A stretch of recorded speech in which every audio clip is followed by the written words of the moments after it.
Ang talent manager at businesswoman na si Beverly Labad-Labad ay aasuntuhin ang kanyang talent na si Elias Gabonada Lintukan, Jr. na kilala bilang Elias JTV ng kasong estafa through false pretenses.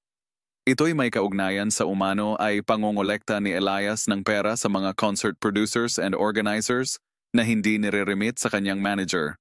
Last Wednesday ay nagpatawag ng press conference si Labad-Labad sa Century Park Hotel, Manila. Kasama niyang humarap sa media ang mga abogado niyang sina Attorney Ferdinand Topacio at Attorney Ivan Patrick Ang. Sinagot dito ni Labad-Labad ang mga intrigang ipinupukol sa kanya na kesyo may relasyon sila ni Elias at siya ay buntis.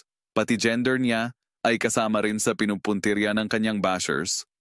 Ayon kay Labad-Labad, may asawa siya at parang kapatid lang ang turing niya kay Elias. Hindi rin daw siya buntis ay natawa na lang sa nagpapakalat na siya raw ay isang alanganin o bading. Sinabi rin niyang handa siyang makipag-usap kay Elias para maayos ang gusot na namamagitan sa kanila.